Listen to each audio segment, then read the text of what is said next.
दोस्तों, मैं आशा रखता हूं कि कल कई बातों पर आपने विचार अवश्य किया होगा।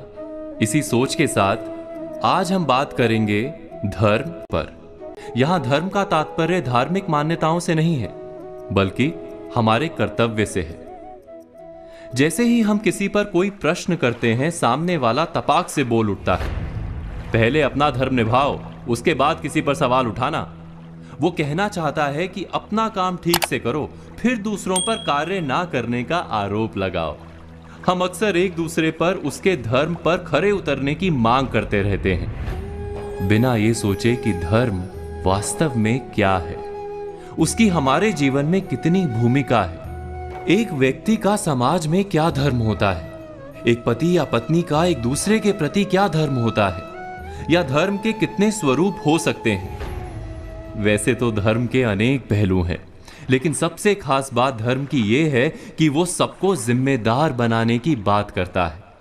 और जो भी इस संसार में है, उसका अपना एक धर्म होता है। उदाहरण के लिए, पेड़ का धर्म है छाया और फल देना, नदी का धर्म है जीवनदायी जल बनकर बहते रहना, बादलों का धर्म है जल बरसाना, और सूर्य का धर्म है प्रकाश देना। इसी प्रकार मनुष्य का धर्म है उदार होना, सदाचारी और सद्व्यवहारी होना।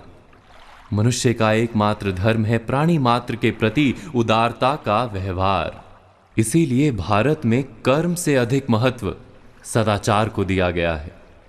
सद्व्यवहार ही धर्म है, क्योंकि इस सद्व्यवहार में कर्म, धर्म, नीति, ज्ञान सब शामिल है। धर्म के अनेक रूप और प्रकार होते हैं। उसमें से एक रूप को एक कहानी के माध्यम से समझाने की कोशिश करते हैं। एक संत थे, नाम था क्षम्य मुनि। सहायता और सहनशीलता को उन्होंने अपना धर्म बना रखा था। एक दिन वो नदी से नहाकर निकले तो एक बिच्छू को पानी में बहते पाया। उनके मन में आया कि इस बिच्छू की सहायता करनी चाहिए। उन्होंने बिच्छू को पकड़कर बहती जलधारा से बाहर निकालने के लिए हाथ लगाया ही था कि बिच्छू ने अपने स्वभाव और अपने धर्म के अनुसार डंक मारा। मुनि की पकड़ ढीली पड़ गई। बिच्छू फिर से पानी में बहने लगा। मुनि ने फिर प्रयत्न किया, बिच्छू ने फिर डंक मारा। ऐसा कई बार हुआ। बिच्छू डंक मारता रहा, मुनि उसे उबारने का प्रयत्न धैर्य के साथ करते रहे। अंत में वे सफल हुए। बिच्छू को जीवन दान देकर मुनि आश्रम की ओर जाने लगे। तब तट पर उपस्थित लोगों ने प्रश्न किया कि आपने उस डंक मारने वाले बिच्छू की प्राण रक्षा के लिए इतना कष्ट क्यों सहा? मरने देना था उसे।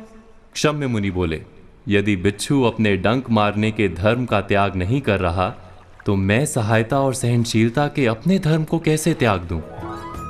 अपने धर्म पर चलते हुए कष्ट सहना ही तो तप और जीवन है। व्यास मुनि ने कहा है, संक्षेपात कथ्यते धर्मो जना किम विस्तरेण वा परोपकारा पुण्याय पापाय परपीड़नम। अर्थात, हे मनुष्यों, संक्षेप में हम तुम्हें धर्म का मर्म बताते हैं। परोपकार करना ही पुण्य कर्म है, धर्म है, और परपीड़ा ही पाप अर्थात अधर्म है। इस पर चिंतन मनन अवश्य कीजिएगा।